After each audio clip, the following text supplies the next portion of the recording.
making all kinds of shenanigans right now. Is making a huge fuss with my streaming.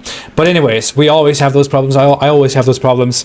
I hope you're having a fantastic day. This is the Apostate Prophet here with Abdulah Samir. Finally, please let me quickly know if everything. It's not live yet. It's not live yet. It's not live. It should be live now. Yeah. I think we just okay. There we go. 10 seconds there we go. ago. Okay. Hi everybody and welcome. I was just talking about how the stream is kind of lagging a little bit, but everything should be fine. Let me know if everything sounds okay. If anything sounds bad. Hello. Let me know. And I'm here with Abdulah Samir. We're going to have a conversation together finally, talk about current issues, talk about him and me and all the stuff that we do. First off, Abdulah Samir. Abdulah, welcome to my channel. Thank you. How are you doing? Doing good. I'm at home with all the kids and doing well. Still have a job for now. Still have a life. Life is still going on. So I'm grateful for all that. Not so grateful about how people are ignoring the warnings to stay home and to stay away from the mosques, and people are still going and spreading the virus further and further, not just to themselves but to other people. Not so happy about that. See, we just wanted to have a small conversation, a positive conversation, and then you immediately have to come with this anti-Muslim bigotry of yours. Abdulah Samir, why do you hate Islam and Muslims so much? I don't hate Islam. I mean, I do dislike Islam. Okay. But I don't hate Muslims for sure. Most of my family are Muslims, just like yours. And but yeah, definitely I don't like Islam. I say the same thing when people tell me, why do you hate Islam so much, or why do you hate Muslims so much? I say I don't hate Muslims. I don't know. Yeah. I don't know why you came up with the idea or why you think. I actually do know why you think that, because that's basically what you learn. When you grow up with Islam, you learn that everyone hates you and that that you are oppressed and they will all hate you and they will fight you and all that stuff. And I learned the same thing, and I went out into the world thinking that everyone hates Muslims and that I cannot trust anybody about religion and all that stuff. But I don't hate Muslims. I do have a severe, probably dislike for Islam, and which has many reasons, and I will gladly be here to talk about them all the time, but not Muslims. Definitely, that's one of the tactics used to get people like us to be shut down. They try to tell us that, oh, you're a bigot, you hate Muslims. Well, no, we don't hate Muslims. Definitely don't hate Muslims, because like I used to be Muslim and I understand, like I was in that world myself. So if I hate Muslims, then that means I hate my whole family. But that's just a tactic used to shut us down. It's like the whole Islamophobia title.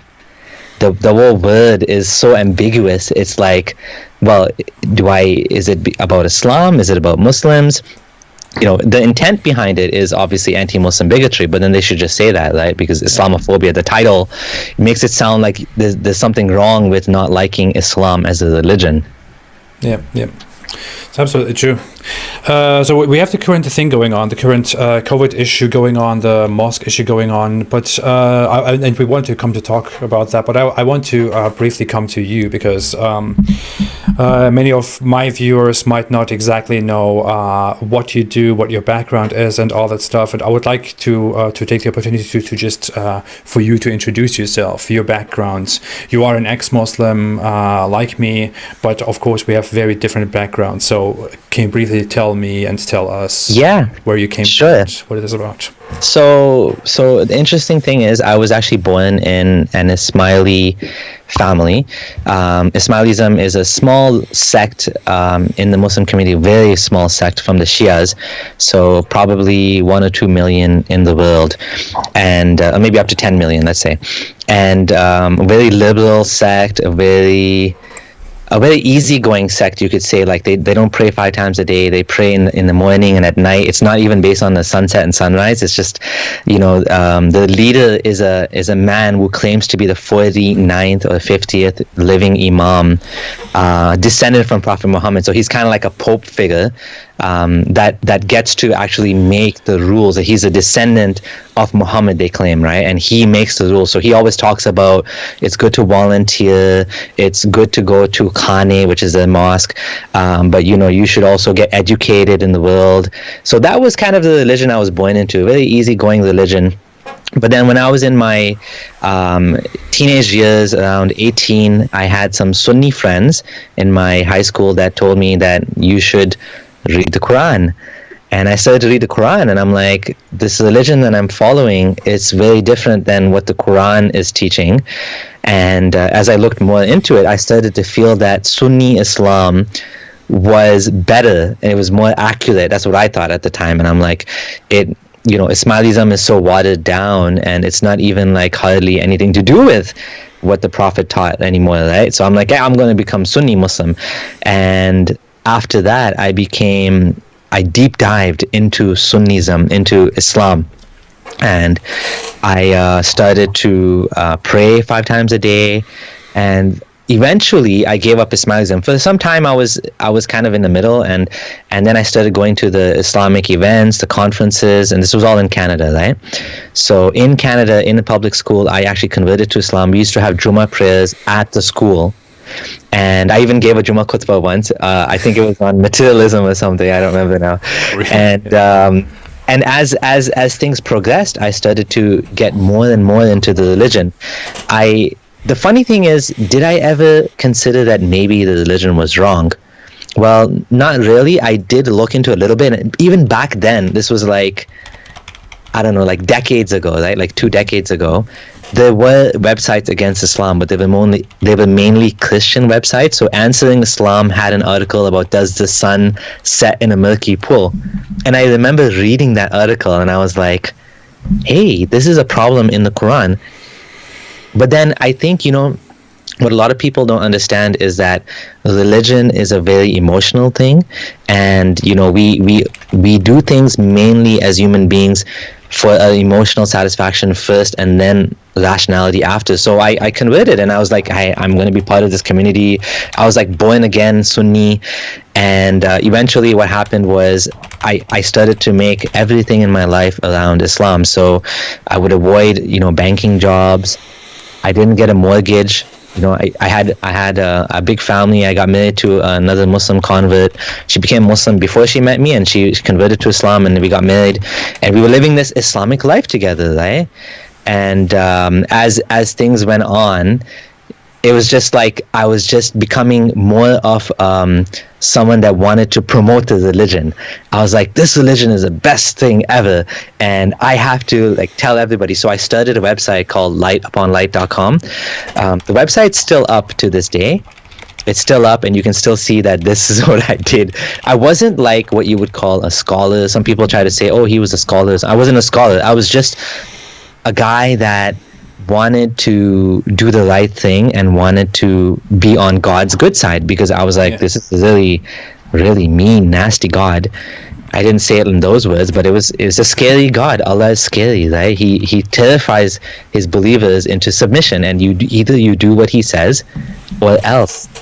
So that's what happened. I was like, okay, I have to do what he said. So I was fasting, I was praying, I was building this website to help more people come on Allah's good side, because you don't want to be on Allah's bad side, right? Yeah. And I thought it was true. So that's what I did. And so I built this website. It had millions of downloads. Then I started another big website, which was Verse by Verse Quran, which was a Quran website that was made to help people to memorize the Quran and stuff like that. So those were the 2 big projects I did. And then, of course, behind the scenes, I was helping Sheikh Yusuf Estes, and even some of your followers might know Eddie from the Dean Show. He is a very popular channel as well. I was helping him as well. So these guys all know me.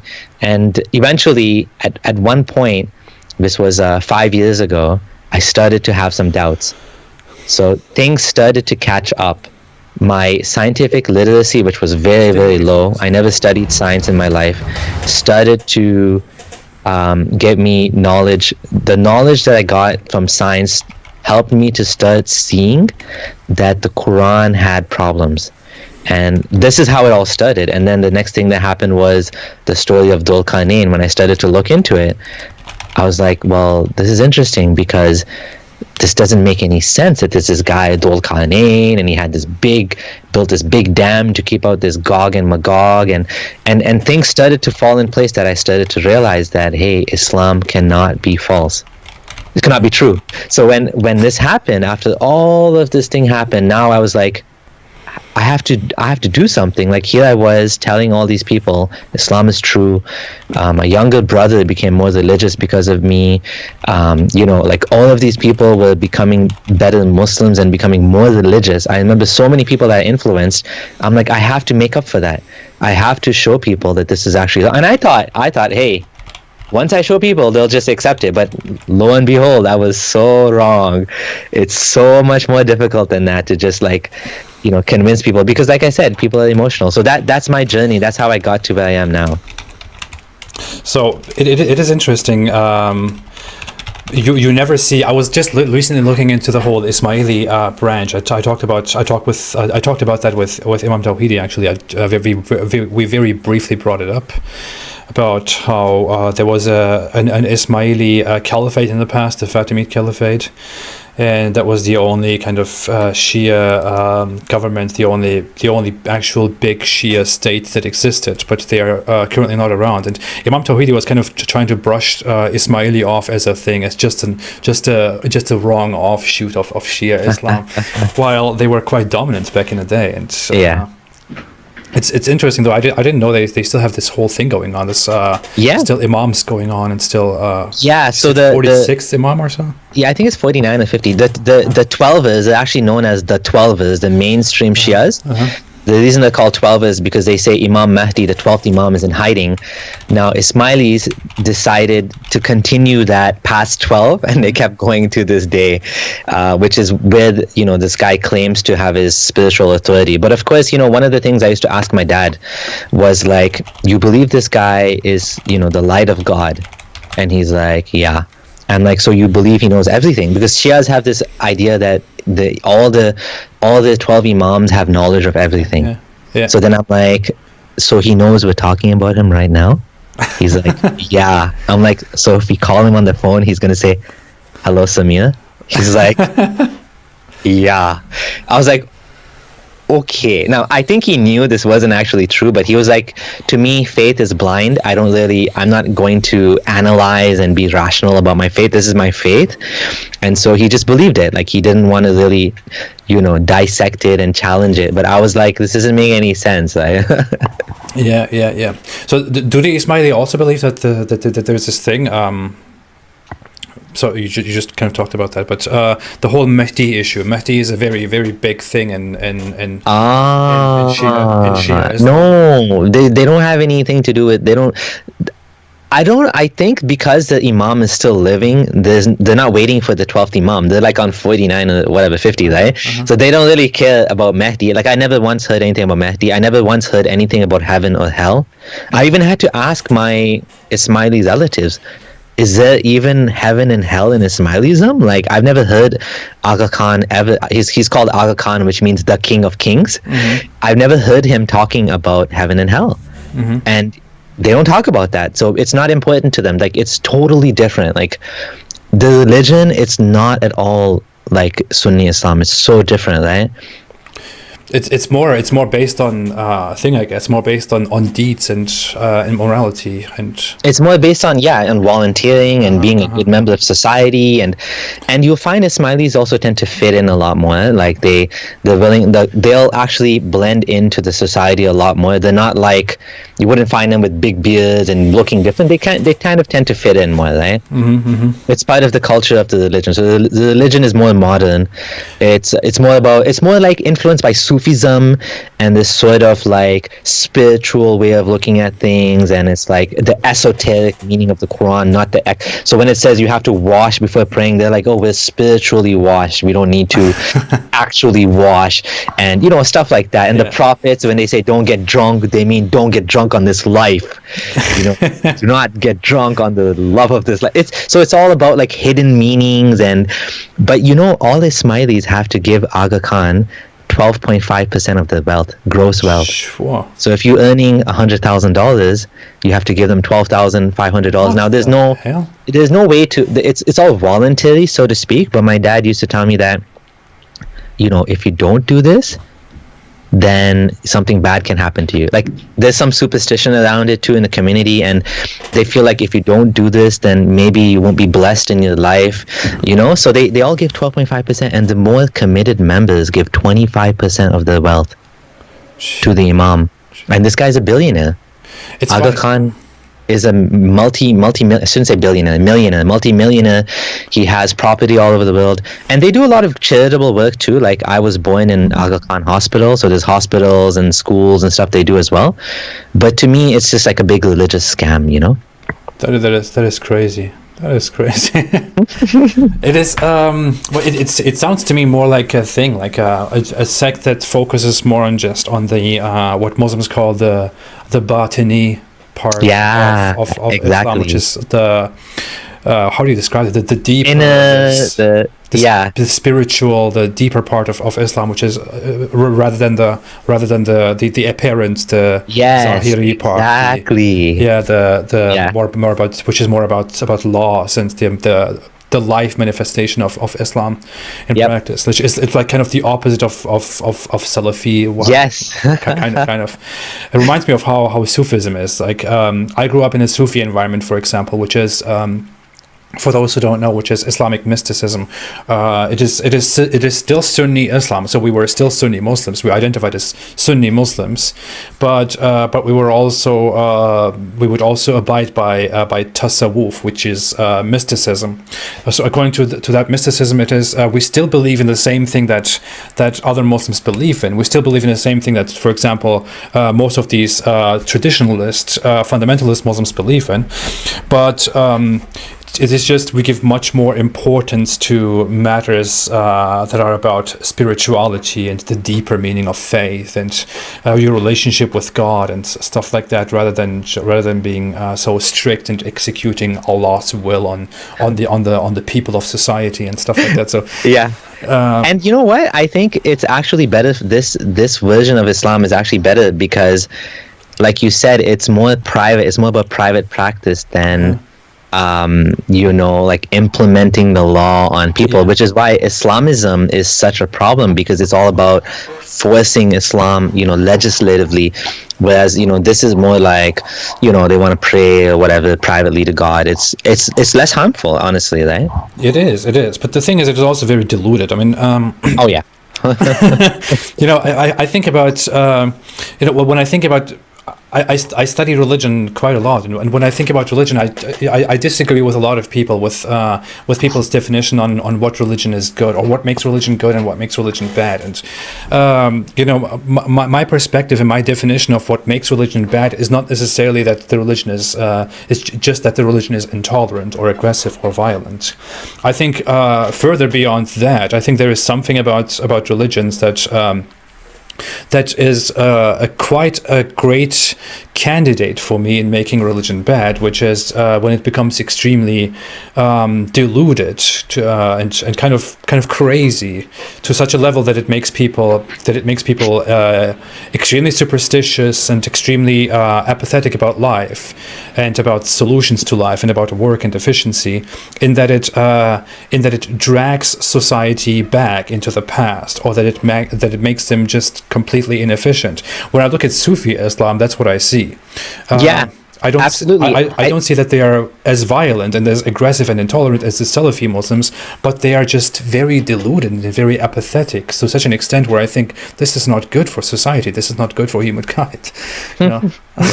I think that's an argument to be made for sure, because people sometimes make the argument that religion has its benefits, like people are getting some sort of positive they feel better in times of suffering and stuff like that, and that would apply to Ismailism too. But specifically using Ismailism as an example, you have a lot of things that come along with it that just because you're Ismaili, you kind of have to do. So paying that 12.5%, believing that this guy can help you. So a lot of people actually go and pray to Aga Khan to, give them kids and stuff like that. And like I said, like my dad was saying, oh, this guy knows what we're saying. I'm like, but he got divorced. He didn't see that coming. Like, how is that, right? So that's the thing. Like, you know, it's always going to be pros and cons, but I think overall on the whole, it is a delusion, and I think we're better off without it. Yes, you know, religion maybe helped us in some ways to get to where we are now as a society, as humanity, but I think we're better off on the whole without a lot of these things, which is why I like mindfulness. I think mindfulness, meditation is something that you can do without having any sort of bad beliefs. You know, you don't have to believe anything. You can just practice being. It helps you be more calm. It helps you to be, you know, have less anger. It helps you to be more tolerant, and it helps you to be a better person without having to get, you know, like Muhammad said, whoever abstains from anger, I will give him his choice of the hurul ain on the day of judgment. Like, you get to pick whichever virgin woman you want.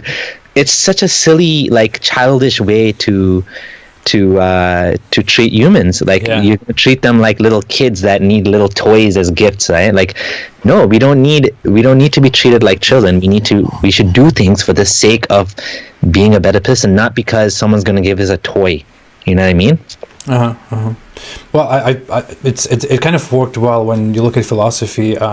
This gets very deep right now, but when you look at it, it kind of worked well in Eastern cultures, in Far Eastern cultures, in East Asian cultures, where people like Confucius, for example, built their whole philosophy more on what's practical and what's good for society, rather than on what's on the virgins that they will get when they go to heaven, if they're just good people, if they just abide by Allah's rules, or if they just do what Muhammad says.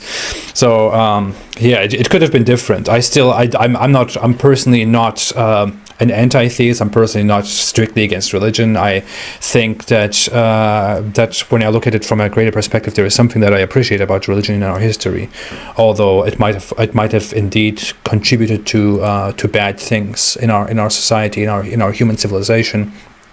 I still think it kind of gave us something that humanity needed at some point. It was part of human development. It's just what I think. I would elaborate on that much further at some point, but I want to get back to you. It's funny. You said you stopped following the Ismaili branch. Yep. Yeah, Ismailism, whatever you want to call it. The Ismaili religion. That's what we would say it from our perspective back then, because you wouldn't consider that Islam. But which is funny, because I was recently talking to Imam Tawhidi too, and he was kind of, as said, he was kind of presenting that as if like his Shia Islam was like the right Shia Islam, and the other Shia Islams were wrong Shia Islam. They were, of course, just bad offshoots. But then, who decides what is right? What is the right Shia Islam and what is the wrong Shia Islam? And why are you complaining about Muslim infighting when you are doing the same thing? I don't understand.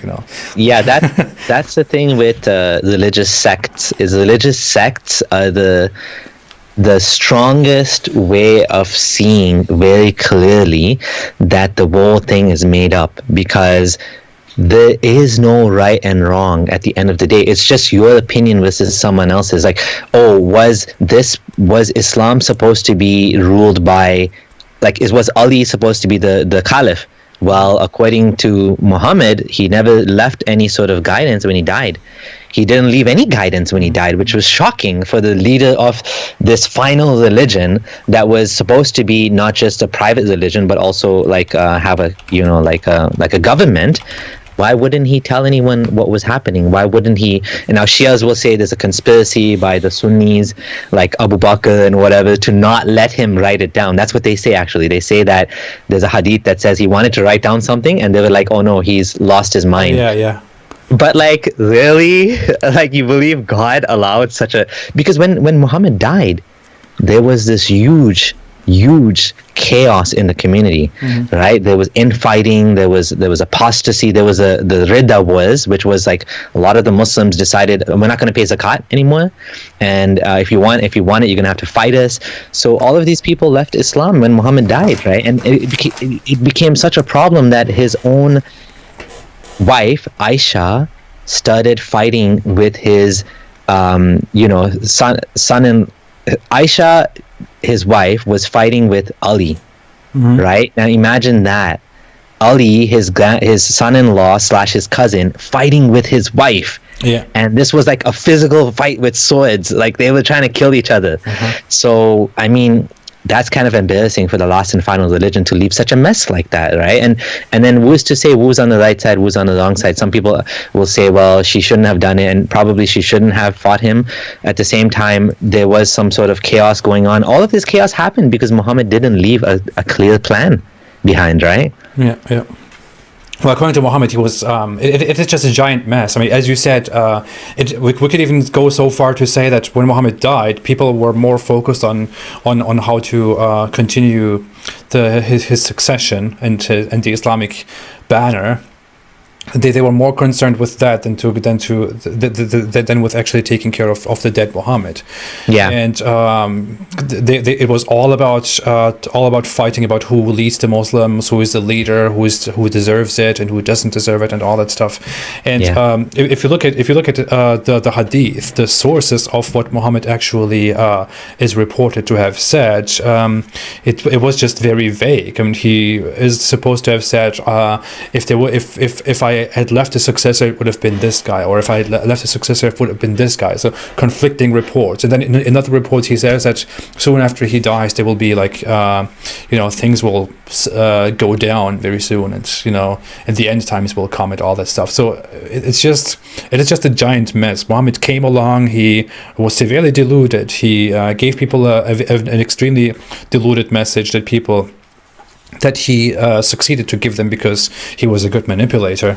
And then people just adopted his teachings after he died, didn't know what to do with it. And then we ended up having not only a division between the Sunni and the Shia and other divisions that both of them kind of hate, but also Sunni Muslims within themselves have so many different divisions. Shia Muslims among themselves have so many divisions because they didn't know what to do with these weird, absolutely crazy teachings that this guy has left and died. Yeah. And who knows, like, even if a lot of those hadith that, like, for example, Sunnis claim, like, Muhammad did these things so that Abu Bakr would be in charge. I mean, God knows whether those are actually true, because obviously Bukhari came 200 years later. So the chances, I mean, actually that's what Shias say. Shias will say Bukhari was, making up hadith to favor Omar, Uthman, and Abu Bakr over Ali. They actually say that, right? So it's all has to do with what these scholars decided to preserve and to impart to the Muslims, because we don't really know what was said by Muhammad other than what they decided to preserve. And even then, like, there's definitely a political agenda, right? Like Bud Ehrman says, when he's reading the Bible, he looks, if there's any statement that goes against what they wanted to prove, which was that Jesus was God, then it's fair game that it might be true, because there's no agenda there. Right? So, for example, if there's a story in the Bible, and this is a historical method he uses, historical method he uses that if the thing is trying to prove that Jesus is God, or is kind of giving him divinity, then there could be some question there, because we know that's what they were trying to prove. But it was just like a statement that doesn't actually strengthen that claim. Well, there's no reason for them to make that up. So there's a chance that it's likely true. And the same thing you can say with Islam, right? If there's something that's being used to prove Muhammad, like his miracles and stuff like that, obviously the Sunnis would want to preserve that. And if there's something that goes against Muhammad, actually, they did end up preserving a bunch of those too, but probably at the time they didn't think this is so bad, right? Like him marrying a 9-year-old, they didn't think that was a problem. Like, yeah, that's fine, that's okay. Him walking into Zainab's house and saying, I'm your husband now, Allah made me a husband. Like, they were like, yeah, that's fine. So they just preserved that too. Now we're like, oh, damn. Awesome. Okay, I want to just go to a few super chats quickly before I move on. By the way, I want to say something here. Here is there is a dear Muslim viewer, a dear Muslim contributor who has just left a message. I just want to point out for everyone, since he doesn't want to hide it, that he's a Muslim commentator who said, "Hey, Apostate Prophet, how is the coronavirus troubling you in the States? Ha ha ha ha ha." This comes from a dear Muslim viewer who wants to, of course, as always, make a very good image of Islam in the world. And he said, "Hey, how is the coronavirus treating you in America? Ha ha ha ha ha." Anyway, so much to that. I just wanted to share that with everyone, since he was shameless enough to share that here. You're doing great work for Islam, by the way, whoever you are. Jan Kaas made a super chat and said, "Congratulations with 200,000 subscribers, AP. Prepare for David Wood. You need it." For those who don't know, I will have a debate with David Wood very soon about morality, about whether morality comes from God or whether morality does not come from God. So whether we should abide by divine command morality or not, and whether we have a natural sense of morality that comes from God or not. And obviously, I will be arguing for that it doesn't come from God.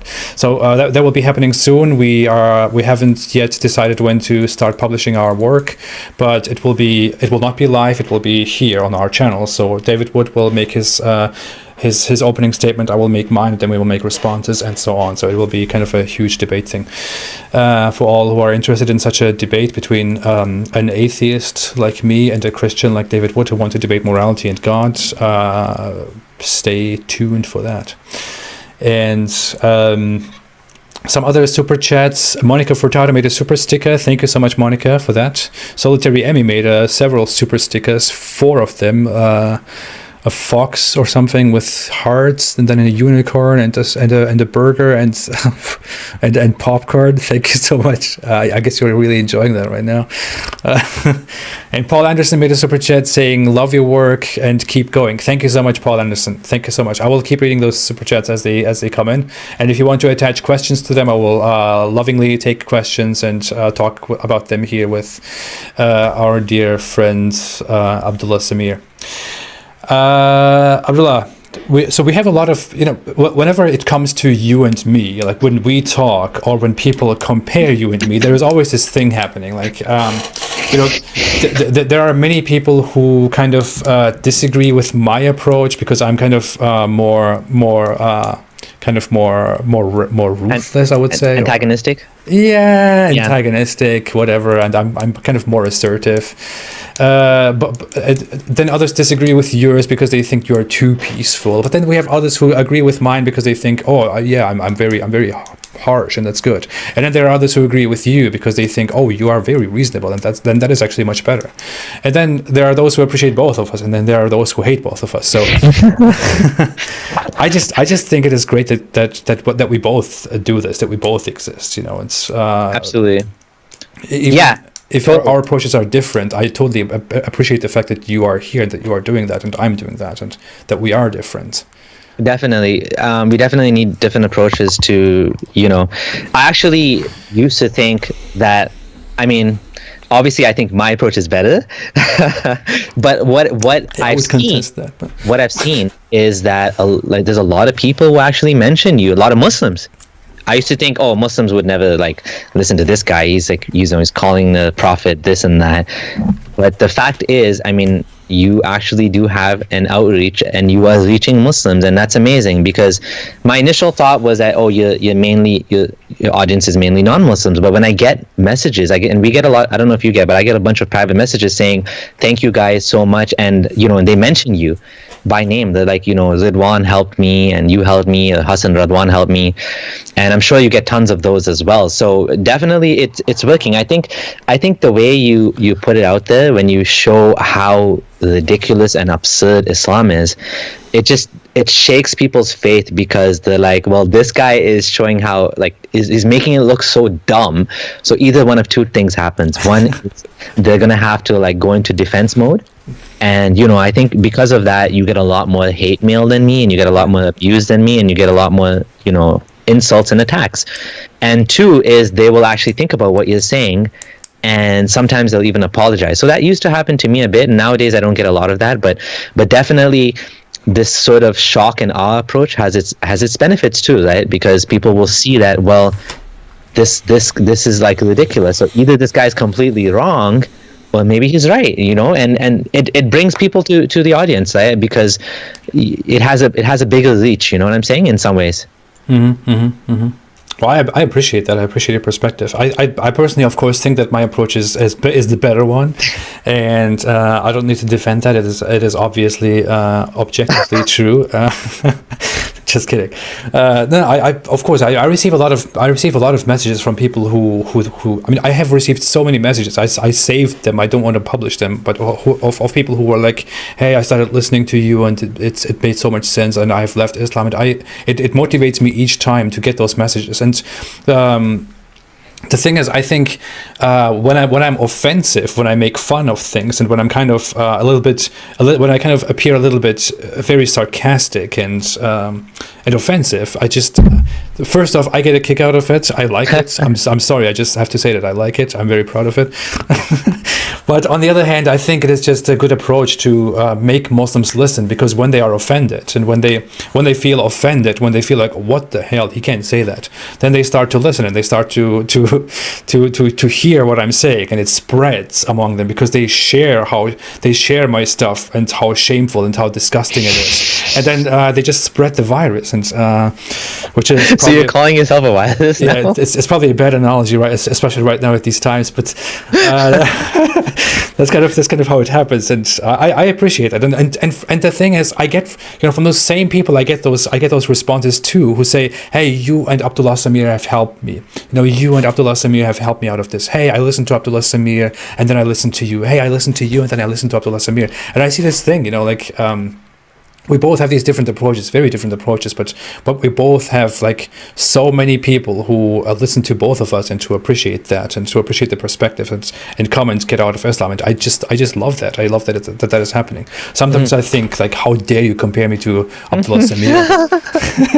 No, seriously, I definitely think your approach is good. My approach is good. We both do it differently for people who just demand, or who just appreciate different perspectives and different approaches, and that is good. So I really want to counter and get rid of this whole thing of this whole, hey, Abdullah Samir is better than you, hey, Apostate Prophet is better than you. I really don't care about that. Yeah. I think I love that you do this, that you exist, that you have your approach, that you do it so rationally, and I would always love to come together and work together and talk together again. So. Absolutely, thank you. Yeah, I definitely feel like, though, like, being nice does, I mean, the Socratic method, or like trying to talk to someone without offending them, is the best way to reach them, because what happens is, if you offend them, they tend to build barriers, right? And I always go back to there's an interesting story I heard as a Muslim, where Bilal Phillips, I used to be a fan of Bilal Phillips, right? The Canadian convert Imam, Salafi, and he said that he invited Ahmed Deedat to his house to talk to his dad. His dad was thinking about becoming Muslim. He was Christian, right? Mm-hmm. And he said after Ahmed Deedat left, his dad became a stronger Christian. Ahmed Deedat is like Zakir Naik, like very like, your Bible says this, and your Bible says this, and the Bible allows this and this, and he said it caused so much, like it actually undid a lot of the work that he was trying to do. So I think in some cases what happens is people will build these walls, and then they'll go into attack mode, and they'll stop listening, because all of us, like I said, we're emotional beings first before we're rational beings. And when we think our tribe is being attacked, we will instantly go into defensive mode and attack mode, and it's tribalism, right? Because we're Muslims, and we have to defend Islam and our prophet, and we love him more than anybody else, because that's what they've been taught. They've been taught that you have to defend Muhammad. He's more beloved than anyone else. And and the stories of how the companions would take an arrow for him, and they would collect his sweat, and Zubair would all of these things they would do for the prophet. So they've been told the prophet is more, and his wives are mothers, and this and that. So it's very tribalistic, right? And it's like people are not willing to listen when you attack them. But the thing is, I can't help it either. Like you said, you get a kick out of it. Sometimes I just can't help take the piss. It's just like, I posted something silly. Like someone shared this thing that said, if the mosques and temples and churches are not helping in and spreading the virus. Why do we even have them? Like, they're not helping. Why do we have them? Which is silly, because obviously it includes bars and, you know, restaurants and all that stuff too. But sometimes it's good to just like have a laugh. And you know what? It's okay if someone laughs at me too. Someone wants to make fun of me and say, oh, ha, dumb atheist. I'm like, you know what? That's okay. I'm okay with that. That's how the world is, you know? That's what we need. We need more people to laugh at each other, to be tolerant. I'm okay if people make fun of me, and just like I make fun of Islam. I mean, like, get over it. Like, really, it's a belief system. It doesn't have rights, right? Just like communism doesn't have rights. Just like atheism, any other system doesn't have rights. If you want to make fun of it, go ahead and make fun of it. You want to attack it, go ahead. But don't attack people. Don't attack people.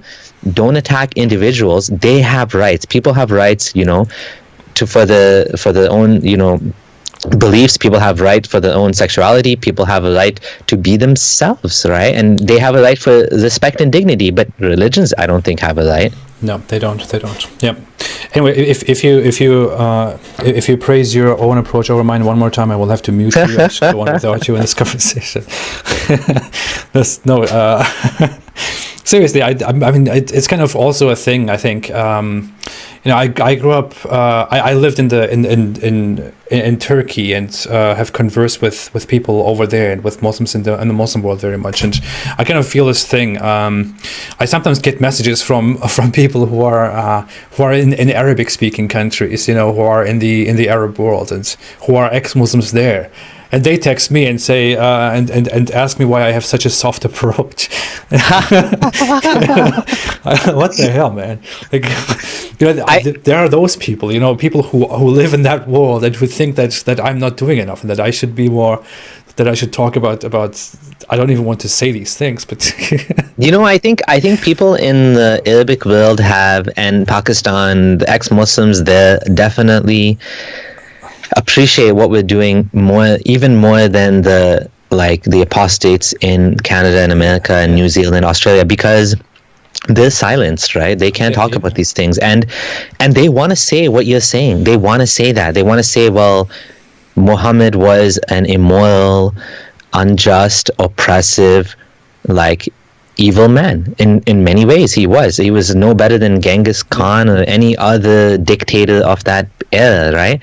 And to put him up as some sort of pinnacle of perfection is ridiculous, right? So I think the fact that you're doing these things actually gives emotional relief, like you said, to the people in those countries, especially in those countries, because you find also people, when they leave Islam, they tend to be very, very, you know, they feel angry about, like, you know, losing their life, losing so many years of their life. Some of them, they lose their family members, they lose their wife, they lose their kids. I know a guy that studied at Medina that when, you know, he left Islam and he couldn't see his kids anymore. His wife took his kids away. And, you know, in Pakistan, I know a guy that left Islam and his wife used his own family against him by secretly recording that he wasn't Muslim. Mm-hmm. On a phone call, and his whole family said, okay, you don't get to see your own kids, including his own parents in Pakistan. So this is like, I mean, you know, Abdullah Gondal, his, you know, some of his aunties and uncles, like, threatened to, like, kick his teeth in, and you know, like, it's the amount of abuse some ex-Muslims go through, some apostates, especially in the Muslim world. It's just absurd. So I think they do appreciate it, because they want to say these things too, but they cannot, you know? I think the worst thing that I got, which was kind of unexpected, but also that I kind of did expect when I was still in Turkey, and I kind of I wasn't voicing my opinion about Islam at all. You know, I wasn't saying really anything. I was just I wasn't hiding it either. When people would ask me outside, I would just say, hey, I don't believe in Islam. You know, I don't believe in Allah. And then if they would ask me why, I would kind of say it. But I think a few times I went online and said a few things like that about the government or the religion, and I think the worst reaction that I got when I was in Turkey, which is a very secular country, or much more secular than other Muslim countries, was that someone told me he would like to behead me and throw my head onto the the square, the main square of Istanbul. Jeez. And I thought, yeah, I'm sure you're going to do that, you know. But the thing is, people live in environments where they can hear that from their neighbors, from their parents, from their siblings and cousins and relatives and friends and all that stuff. So those people live in those cultures. They have no way to express themselves. They have no way to express how their distaste for the religion that they had to grow up with, that forced them to live a certain life, that forces them to still live a certain life in a wrong way without without believing in it, that forces them to fake being Muslim, to fake being a religious Muslim, even in many cases. There are so many among them who have to go to the mosque in the morning and pray and fast through Ramadan and do all these things, and they don't believe and they just don't want to do it, but they cannot express it. They want to do it because they are afraid, and those people cannot express their opinions, which is why we should completely be able to say whatever we want here when we have the ability, and speak for those people who don't have a voice, speak for those people who need people like us to express what they feel. It is just, I feel like we have a responsibility almost. We have it's kind of a responsibility, and something that I think it is a responsibility. Yeah. Definitely is a responsibility, because if you have the freedom, the thing is, it's different for everybody, right? Like a lot of people, even here in the West, I have a friend, for example, that he's atheist now since he left Islam in 2015, but he never told his family, he never came out publicly, because he wants to be able to talk to them without them saying, oh, you're just an atheist, I'm not going to listen to you. So he's trying to be a good example for rationality in the family without openly saying I'm not. And the thing is, a lot of people are scared of upsetting the parents. Yeah. I find my ex-Muslim friends, especially the ones in the 40s, they have parents that are like in the 70s and 80s, and they're like, well, these guys, how much longer are they going to live? Not that long, and they don't want to upset them. I could never do that. Like I can never pretend to be something I'm not, and I'm just like, I have to tell everybody the truth about who I am. And if you don't like me, then you don't like me. If you don't want to see me, you don't want to see me. But I have to do that. But some people, everyone has a different situation, right? So those of us who can speak about it, I think it's really a good cause. Yeah. Well, I had this thing. My parents are very religious. I grew up in a very religious family, but they wouldn't come out and threaten me or kill me or whatever, stuff like that. And I broke off when I was at a proper age and just moved out and started living my own life. But still, I didn't want to tell them that I don't believe anymore. Although I always hated to be forced to do certain things. I just went away so I don't have to act like I believe in it anymore. But I also didn't want to just speak to them and to tell them, because I didn't want to upset my mother, for example. So even after I started this whole YouTube thing, and even after I surpassed 100,000 subscribers, my parents still didn't know that I don't believe in Islam anymore. Yeah, I saw your video. You made a video on that, right? Yeah, that was touching. Yeah, and I went there finally to speak to them, and the funny thing is that someone, apparently just the day before I arrived and before I was about to talk to them, someone apparently told them that I don't believe in Islam anymore, which is so dumb. But anyway, it happened, and people really just don't want to do that. Because it is so deeply indoctrinated, so deeply rooted in your mind, in your past, in your upbringing, that you have to be a Muslim. It is your identity. It is your meaning of life. It is everything you have. It's not just a religion. It's not just like a relationship with God, and you have to to listen to God and obey God and stuff like that. It is much more beyond that. In Islam, it is your identity. It is what makes you. It is your political identity. It is your ID. It is completely different. Breaking off from it and not believing in it anymore doesn't mean that you have just given up on God. It means that you have given up on your identity, on your purpose, on your parents, on your family, on your relatives, on your nation, on your country, on your people, on the entire Muslim community. That's what it means, and it is just very hard for people to make that step, to make that decision. So definitely. Do you want to address the super chat from Soj Kovac? I will. I just want to say hi to Vidovitz. Vidovitz was here in the chat. Thank you so much, Vidu, for being here. I should have a talk with you sometime too. But But super chats. I want to go into the super chats again. Anthony Steadon made a super chat and said, "Eat Alan's snack bar." Okay, thank you, Anthony. Reason on Faith made a super chat. Reason on Faith has a very interesting. But do you still have a channel? Do you still go on with the channel? I don't know. Yeah, he still has a channel. He hasn't made any videos lately. Personal things in his life going on, but yeah, he's definitely still there, and he's hoping to do some new videos as well coming up soon. So awesome. He has a very fresh, very good perspective, also very reasonable. Very reasonable. Yeah. No pun intended.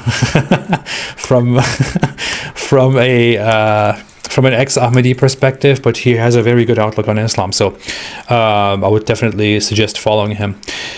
Reason on Faith made a super chat and said, "Greetings to you both. Congrats on the 200,000 subscriber milestone, AP." Oh yeah, by the way, thank you everyone for 200,000 subscribers. I haven't really said much about it, but I will say something about it. Thank you so much, and thank you, Reason on Faith. I appreciate it very, very much. Solitary Emmy made a super sticker. With a laughing, it's just going on with the super stickers. Thank you.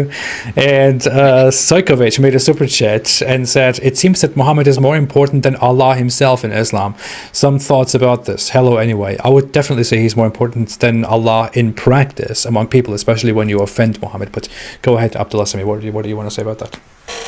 Yeah, interesting thing is, Muslims don't really think about this, but like they've made an idol out of Muhammad. I mean, you'll hear this from the Quranists specifically. Sometimes they'll say this, but like, you've made an idol out of Muhammad. Like, the funny thing is, what Muhammad said was, anyone that obeys, there was a Christian guy, Hatim, I think his name was Hatim, came to him, and he was wearing a cross, and Muhammad's like, "You guys worship your rabbis and your lawyers besides Allah." And Hatim was like, "What? We don't worship rabbis and monks or whatever." Like, he's like, yeah, but if they tell you something is haram, you follow them, and if they tell you something is halal, then you also follow them, and that is worship. Well, what's Muhammad doing? Yeah. He's like making up things as he goes. Like, there's one example where he said, if I was going to ban all Muslims from sleeping with their wives, from having sex with their wives for the period of breastfeeding, like 2 years period that you're supposed to breastfeed, until I saw the Romans were doing it and the babies were fine. So it's okay now. So like, he's making things up as he goes along, right? Like, there's the example of where he came and they were doing in Medina some pollinating of crops, and what they were doing was, they knew, they were farmers, they knew what they had to do was take the pollen from one of the date plants and put in the other one, and that's how it grows, right? Muhammad was like, "Don't do that. If you don't do that, it would be better." Like who asked you anyways, right?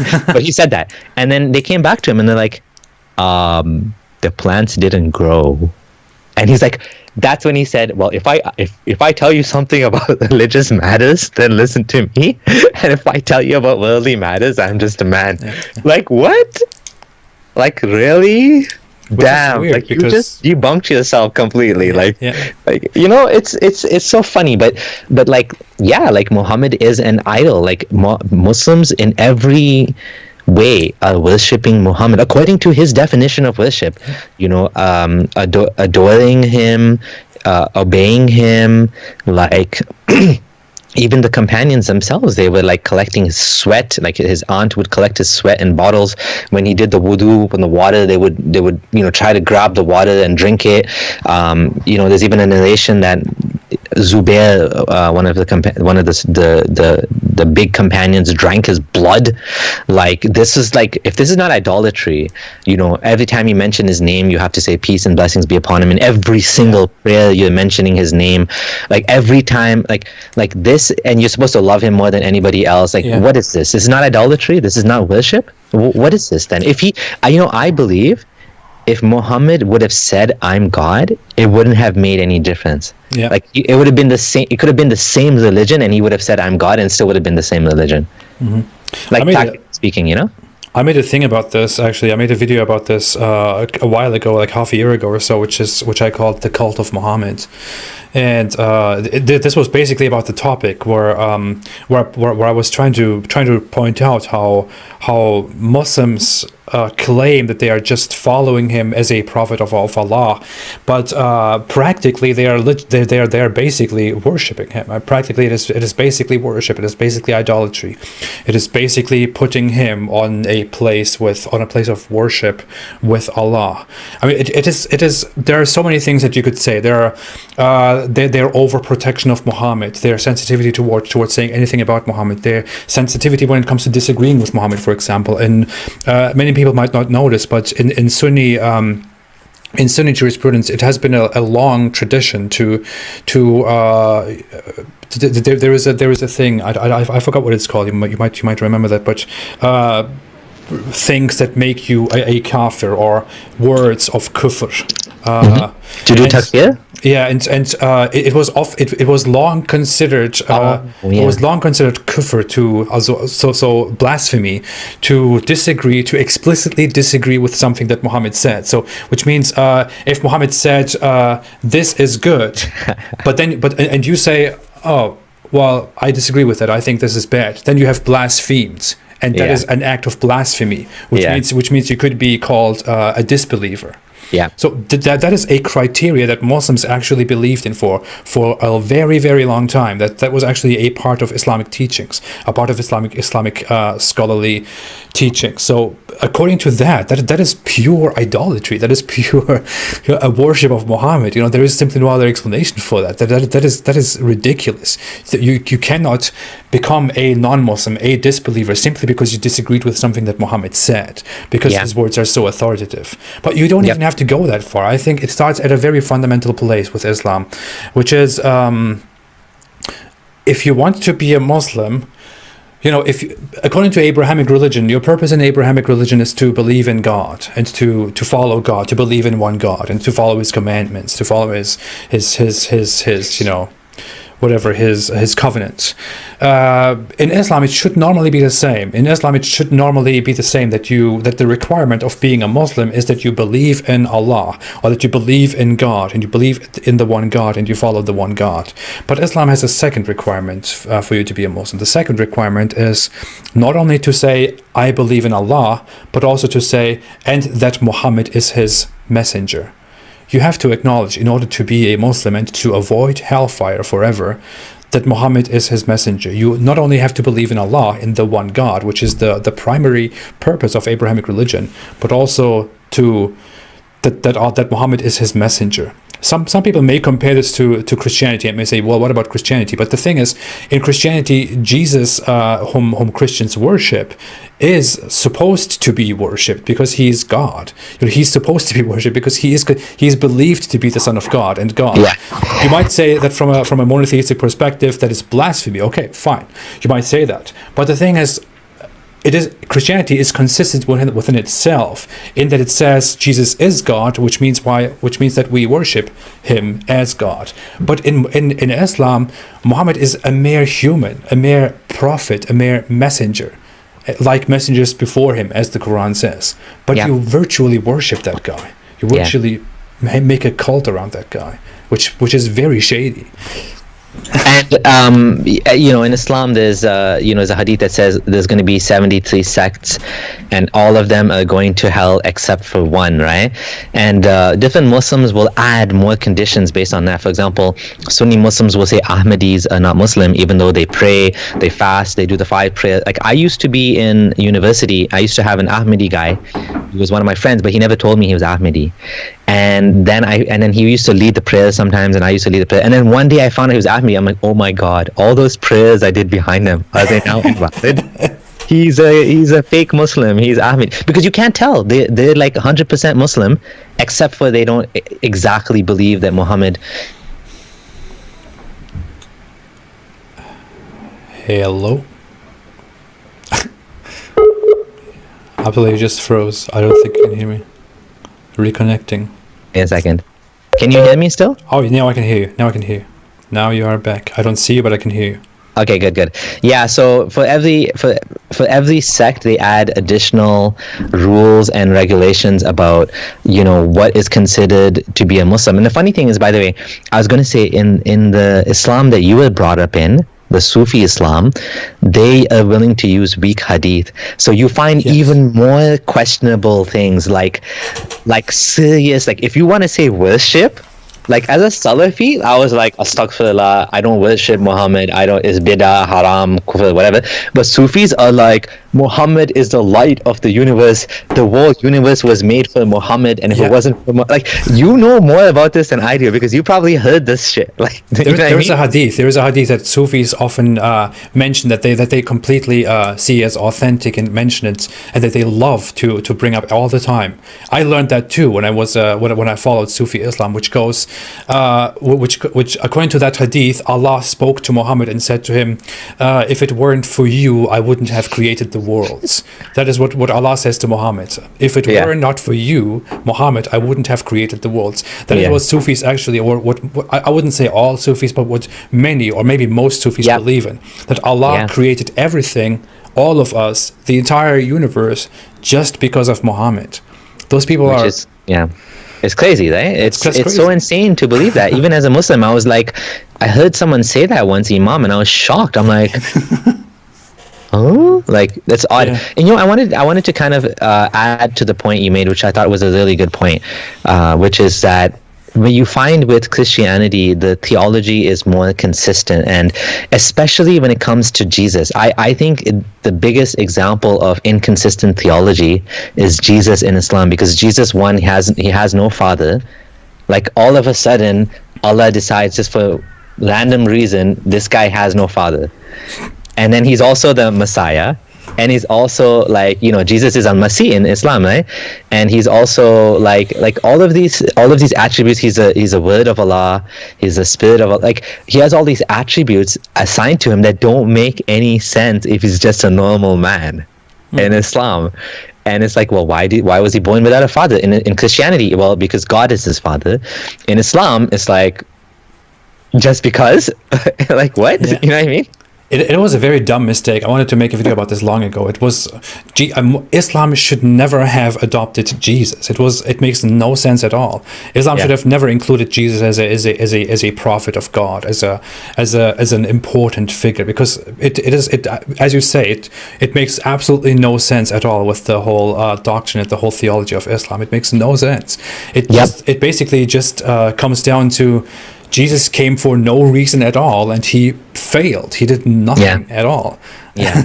and on top of it, but the thing is, I was going to say that even though that's the case, you find like Pew polls show that most people, the biggest group that converts to Islam is Christians. Mm-hmm. So I think a lot of Christians, maybe they're not really educated about, this whole, like, they don't notice maybe that, like, how wrong it is and how it doesn't make any sense in Islam, but they just swallow it for whatever reason. And for whatever reason, the biggest convert group to Islam is Christians. Yeah. Well, I actually met 3 people who converted from Christianity to Islam, and neither of them had the basic knowledge of Christianity, I have to say.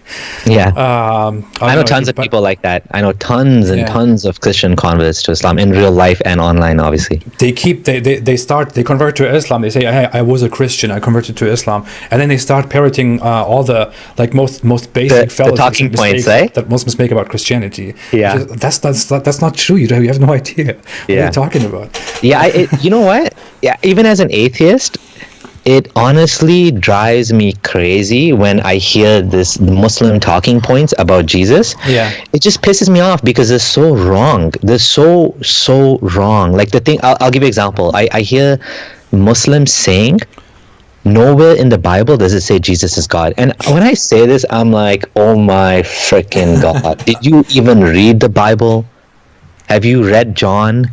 Have you read any of the Bible? Like, it's so strongly, like in the New Testament, that was the whole point of Christianity. It's so obvious. For you to say that it's not in the Bible, it's like some Christians that try to say that, Jesus has a higher rank than Muhammad in the Quran, which I think is just as absurd. It's kind of like strawmanning the book to make a point that's not really true, because any Muslim would know that Muhammad is above all the prophets.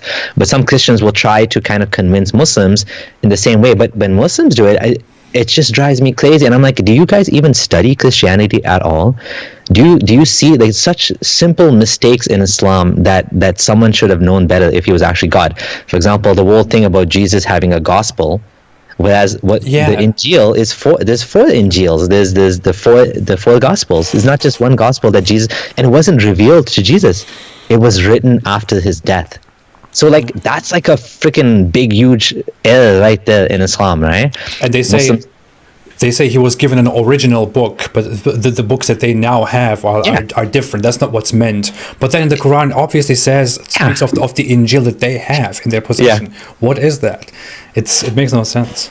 It's so ridiculous. And I mean, there's other mistakes like that in the Quran too. Like, for example, the one that says the Jews say that Ezra, Uzair, is the son of Allah. I love that. He's the son of Allah. No Jew ever said that. Like, what? you gotta wonder, were they trolling him when they said that to see if he would put it in the book? Or was it just some? Yeah, maybe it was just some like heterodox sect that was, you know, like in obscurity in the 7th century that actually said this, and they just died out and we don't even know about them now, which is hilarious. It ended up in the Quran, like we wouldn't have even known. Yeah. We don't even know for sure if that's what happened, or if someone just lied to him and said, yeah, we worship Uzair. It's like, checkmate, Jews, you guys are idolaters, you worship Uzair. It's like, no, we don't.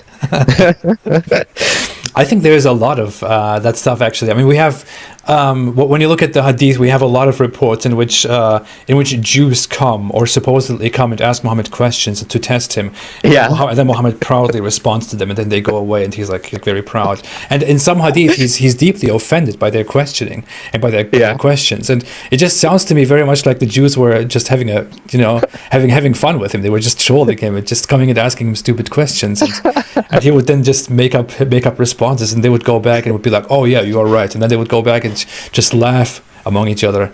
The best, I think the best example of this is Dhul Qarnayn. Like, I think that is the best, because they were like, okay, here's the thing. This was a common story. Everybody is supposed to know this story of Dhul Qarnayn. He's a famous guy, like Alexander the Great, right? But Muhammad didn't know it for some reason, right? So they asked him, tell us about Dhul Qarnayn. He's like, I gotta figure this out. Give me some time. And then like 15 days later, it's like, here's the story that you were asking about. And it's like, actually, the guy's not even a Muslim. He's not even a Christian. He's not even a Jew. He's a pagan, right? Like, that's the story he decided to include in the final revelation.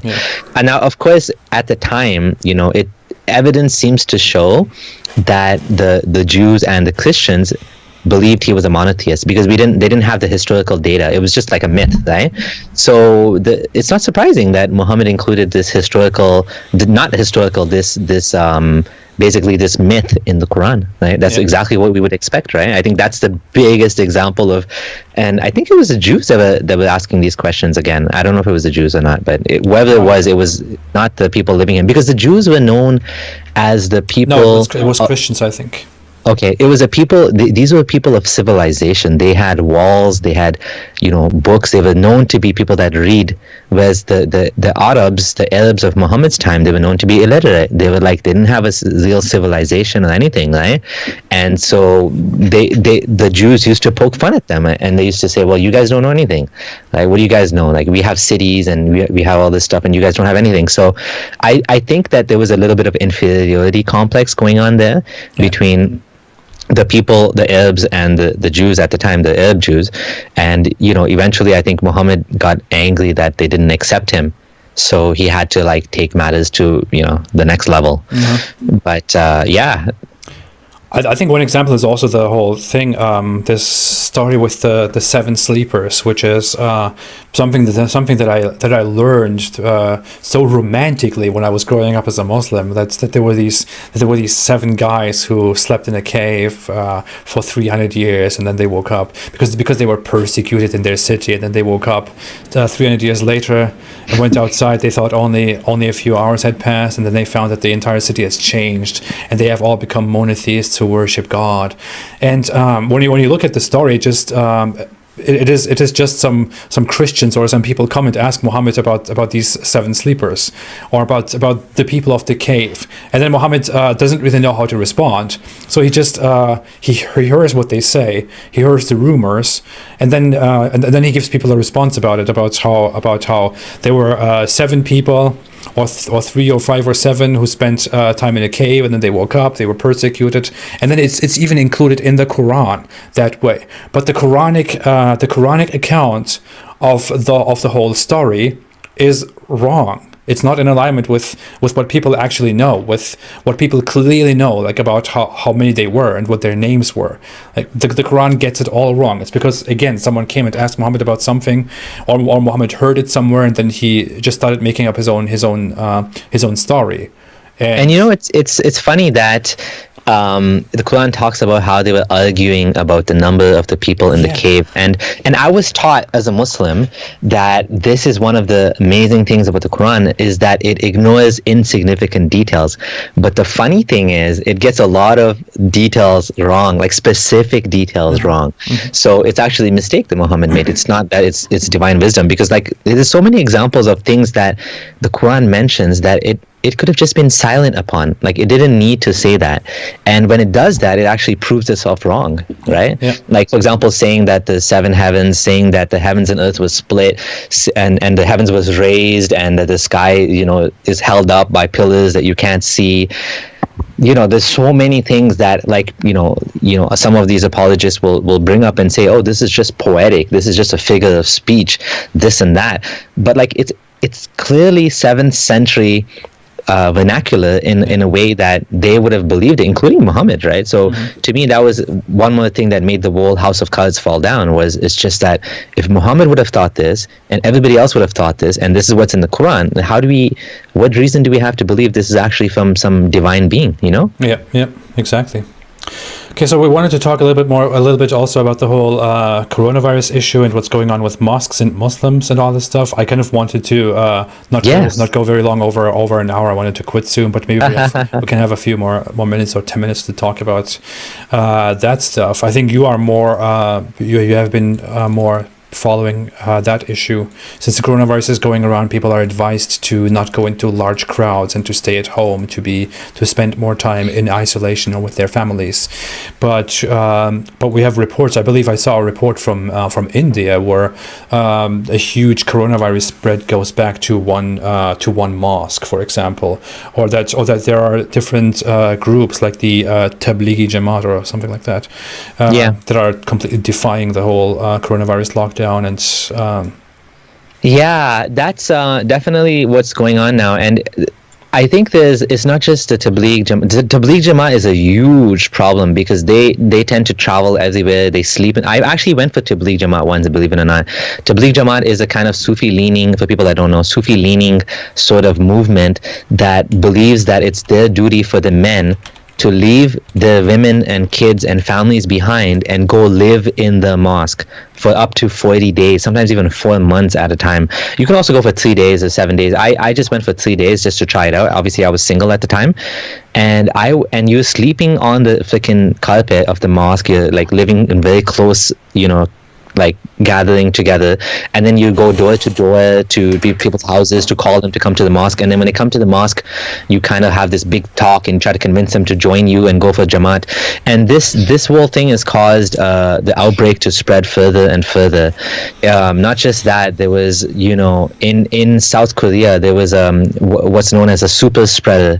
This one woman who came from China, she had some symptoms but she ignored them. She went to a church gathering, and this one woman, I think they call it patient 31 or 33, case 33, she managed to infect more than 1,000 people in South Korea. Like, it's insane just from going to one event. So it just shows you the danger of having these events. The Saudis, they decided to be very practical, and they've clamped down and they've shut down. It seems like they're going to shut down the Hajj, which is going to be shocking for most Muslims. Yeah. What do you think? It is Yeah, I don't know if there's much to say about it. Saudi Arabia has shut it down. It is ironic. People have Muslims themselves. I've seen so many Muslims themselves question that and think, hey, we shouldn't be doing that. Our Hajj is protected. There are a lot of Muslims who actually think that way and to express that online and to express it in the streets, who think, hey, nothing will happen to us. The Hajj is a holy place. It is protected. The Islamic pilgrimage is protected. Yeah. Allah will protect us. Nothing will happen from us trying to fulfill our one duty that we have in life. But Saudi Arabia just kind of shut it down, and I believe they want to go ahead and cancel the whole thing for this year, as long as the lockdown is going ahead, which would be a huge shock to Islamic Muslims right now. But I think so. I think that's something that so the Tabligh Jamaat has infected not just people in India, also in Malaysia, in Brunei, in Pakistan, and even in Gaza. So, some people are trying to say that this is some sort of corona jihad. That doesn't make sense. Nobody would intentionally get themselves sick. Like, Muslim countries are now suffering by this too, not just India. Like I said, those other countries. And then the Sikhs as well, Baldev Singh has also been a cause of a lot of the most infections in the Punjab state, right? And then, like I mentioned, in South Korea. So there's these religious events actually, and it's not just limited to religious events. Obviously, there's people that are still going to the beach. In Miami Beach, so many people got sick because they decided to still go for spring break celebrations or whatever, and they came back and then they're spreading it to others. So unfortunately, there's two types of people. I think there's people that are going to but the thing is, there's a difference between the people that are going to beaches and the people that are going to mosques. The people that are going to beaches, they just don't care. They're just like, I'm not going to get sick. The people that are going to mosques, they have a belief that God is going to protect them. Like, isn't there a hadith that says that the plague will not enter Medina? Yeah. Like, if this is considered a plague, it's a sort of plague. It's not exactly a plague. A plague is a specific type of illness that existed at the time of Muhammad, sort of bubonic plague, if that's what we're talking about. It's a bacterial infection. This is sort of like a plague. It's an epidemic. If you want to use that expression, then how come it's in Medina then? You know what I mean? Like, it's so easy to debunk this stuff. It's so silly that people still believe it. But some Muslims, I think, are having a crisis of faith. And some Muslims, I think, are just like, putting their head in the sands and doubling down. I think that's what we're finding among religious people. Then some of them are like, I'm still going to go to church. Was it Ken Ham has his university that's reopened its doors, and they're like, we don't care. Like, there's some states as well that are more like, conventional. They don't want to shut down the border. They don't want to shut down anything, and it's going to be a crisis if they keep this up. So you see there's differences in people. Some are being practical, some are just being like crazy about the whole thing. And I think that's going to have a huge impact on the world. And it goes back to this whole thing we were saying about religious beliefs having a negative effect, or a cost there's a cost to having religious beliefs, that if you believe you're protected by God, or this holy water is going to protect you. In Iran, there was the one imam that drank the holy water, the Ayatollah, and he died. He said the holy water is going to protect him, but it didn't, right? And so, I'm hoping that people will see now that this is not like going to protect you, that religious belief, black seed and wudu. And the irony is, I think it's even almost dangerous to say that. By the way, have you seen that meme? Have you seen the meme that people are saying, some Muslims are saying, oh, you guys are Muslim now because you're washing 5 times a day, and you're like, oh my God, do I hate that?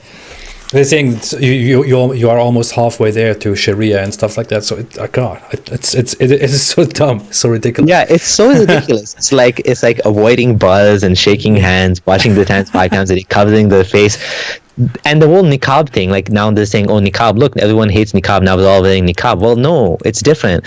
We are covering our faces as a practical measure for a reason, not just because we think women shouldn't be seen. I'm sorry, that's a very Muslim way of thinking. I'm sorry, I have to say that, but that's an extremely Muslim way of thinking. As someone who grew up within Muslim society, that is a very typical Muslim way of thinking. To make such weird interpretations out of something like that, it sounds almost crazy to people outside, but that is really how it goes. There was one other thing that I saw recently, which was like, to all the atheists who say I don't believe in God because I don't see him. No, all the atheists who say I don't believe in God because I don't see him, team are now at home from a virus that they can't see. Shut the hell up! What are you talking about? You have no idea. You're making a very dumb analogy and actually reducing your God right now. Like, it's so stupid because I mean, the coronavirus is called coronavirus because of the shape of it. Looks, the corona means crown. It's like a crown, like, you know what I mean?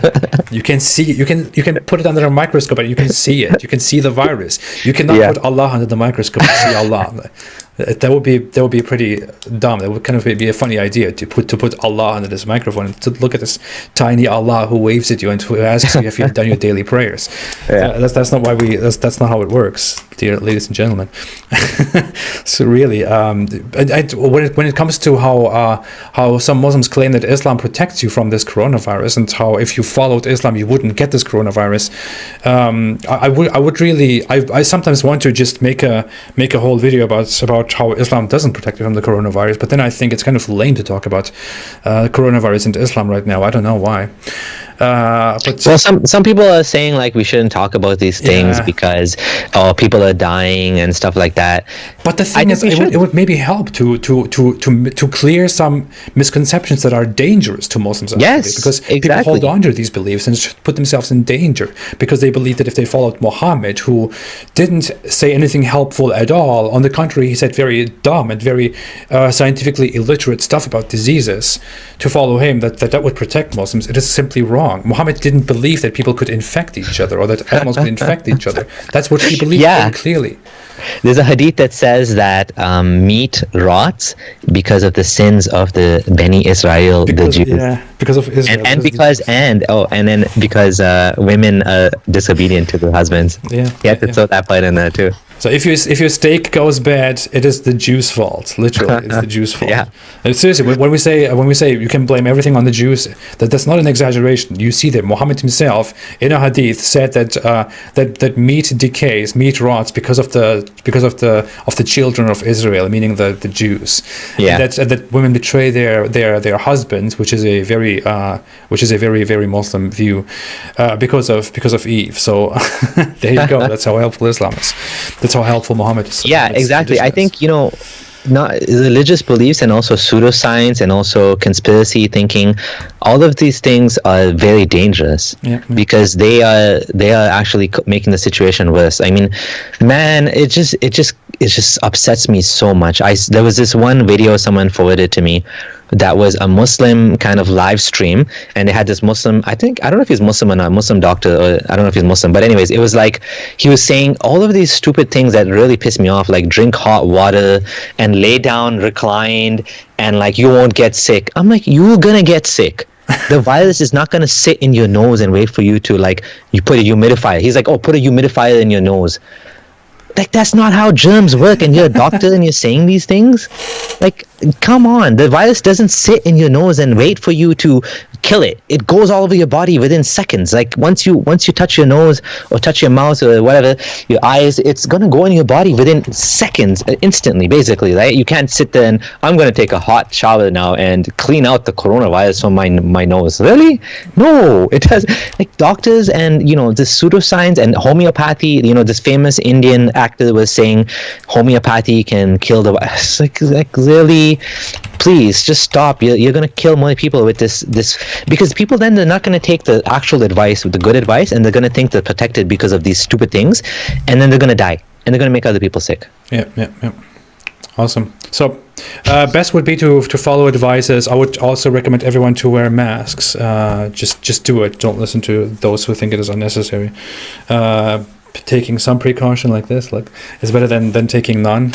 They're officially advising now. Like before they were saying don't wear masks because there's a shortage of masks. Yeah, but what was really the point of doing that? I mean, it was they were officially. I think they were officially saying that it is at the current time not necessary to wear masks, or that it wouldn't be entirely helpful. But we know, medically speaking, that it can actually prevent the spreading of the virus if you do wear masks. So even if it doesn't protect you from getting the virus when you have a mask, it will to some level prevent you from spreading it to other places while you're walking outside, for example, which is probably a good thing to follow. Mm-hmm. But yeah, let's hope that the whole situation will get better soon, and everything will be fine. Abdullah, I guess we can wrap up now and go and live our lives and go back to our dark rooms and curse Islam as we always spend our 24/7. That's at least what I do. I have no life beside this. It's just, I'm sorry. And no, thank you so much for joining me, Abdullah. I appreciate it very much to have a conversation. I hope we can talk again in the future. Sounds good. Thank you so much. I appreciate the opportunity, and as you always say, stay away from Islam. Whoa. Stay away from Islam. Okay, thank you, everybody. Thank you so much for joining. I should have a video out again very soon, and I will see you again. Thanks, Abdullah Samir, one more time. Everyone, have a fantastic day and stay away from Islam.